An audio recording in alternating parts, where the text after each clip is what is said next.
প্রতিদিনের মতো একটা ডেলি ব্লগ নিয়ে চলে আসলাম আপনাদের সাথে। তো যে যেখান থেকে আমার ভিডিওটা দেখছেন আশা করি সবাই ভালো আছেন, আল্লাহর মতে আমিও ভালো আছি।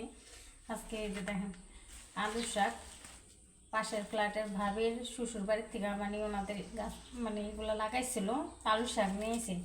তো সবারই একটু একটু করে দিচ্ছে আর কি, তা আমারও একটু দিছে মিষ্টি আলু শাক।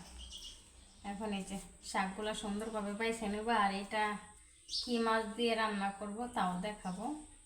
তো পুরো ভিডিওটা দেখবেন, অবশ্যই ভালো লাগবে, আশা করি আর কি ভালো লাগবে। হ্যাঁ হলো আলু শাকগুলো কিন্তু আমি হাত দিয়ে এইভাবে করে নেবো। ওই যে ডাটাগুলো হালকা এইভাবে ফালাই দিতেছি, পুরো ডাটাটা নিয়ে কেস কেস করবে। আর হলো অনেক দিন পরে মিষ্টি আলুর শাক খাবো, যে অল্প অল্প করে ডাটা নিয়ে নিতেছি, এভাবে সব ফালাই দেবো, বেশি নিব না, ভালো লাগবে না। ফ্রেশ আছে একদম, কালকে অবশ্য দিয়েছিল শাকগুলা, কালকে রান্না করতে চেয়েছিলাম রাত্রে। তো ভাবলাম যে একবেলার জন্য রান্না কি আর করবো, আর আলুর শাক এত জাল দিলে আবার ভালো লাগবে না, এর জন্য এখন দুপুরবেলায় যে পরের দিন আর কি রান্না করতে চলে আসছি। তো আপনারা কীভাবে আলুর শাক আর কি খান অবশ্যই আমাকে একটু জানাবেন, অবশ্যই আমাকে একটু জানাবেন। আর আমি তো চিংড়ি মাছ দিয়েও ভালো লাগে, আর যে কোনো মাছ দিয়েও ভালো লাগে। তো আমার শ্বশুরবাড়ির দিকে আর কি ওনারা আর কি মাছ ভাঙিয়া দিয়ে একদম মাছ একটা মাছ নিয়ে কষিয়ে তারপরে একদম কাটা বেছে ফেলে এইভাবে রান্না করে। তো আমি ওইভাবে রান্না করব না, তো আমি আমার মতো করে রান্না করি। তো আপনারা কীভাবে রান্না করবেন অবশ্যই আমাকে জানাবেন।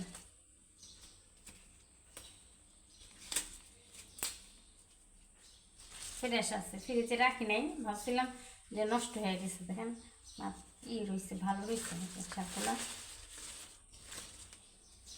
যাই হোক, এটাকে সুন্দরভাবে যে পরিষ্কার করে নেই।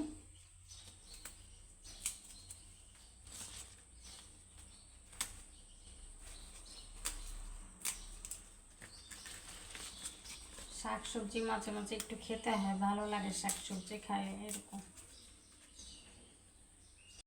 আর এই যে শাকগুলা কিন্তু সুন্দরভাবে পরিষ্কার করে নিয়েছিলাম, এখন এটা ধুয়ে নিব সুন্দরভাবে। আমি অনেকগুলোই ফালাই দিছি, পোকা পোকা ছিল, পোকা পোকা পাতা ভালো লাগে না আমার কাছে, কেন জানি ফালাই দিই। সুন্দরভাবে ধুয়ে নিব। ফ্রাই প্যানে তেল রাখা ছিল আগে, 2-3 দিয়ে রান্না করে নিব, শাক যেহেতু অল্প। আর এখানে মাছগুলো উল্টে দেব,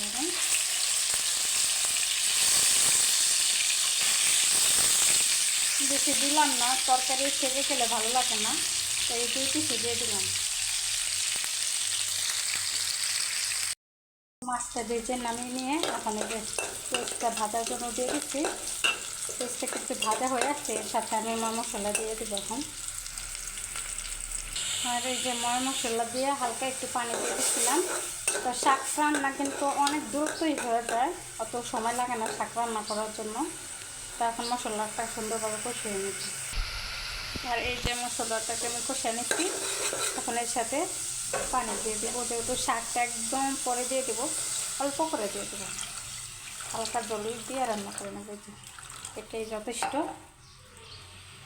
আর এই যে পানিটা ফুটে আসছে, এখন দিয়ে দেবো মাছগুলো। এটার সাথে কিন্তু একটু ডিমও হয়েছিলো, কার্পু মাছটা অনেক বড় নিয়ে এসেছিলো ভাইয়া ঢাকার থেকে, তো ডিমের জন্যই মেনু তো আনাইছিলাম, তো ডিম তো হয় নাই। যাই হোক, এখন এটাকে ঢাকনা দিয়ে একটু 10 মিনিট রান্না করে নেব। মানে কিন্তু প্রায় ঝোলটা অনেকটা শুকিয়ে আসছে, দিয়ে দেবো। আর কেন একটু হলুদের মরিচের গুঁড়াটা আমি বেশি দিছি, কারণ শাকে কিন্তু কালারটা পরে থাকে না। শাকগুলো সুন্দরভাবে দিয়ে দিতেছি।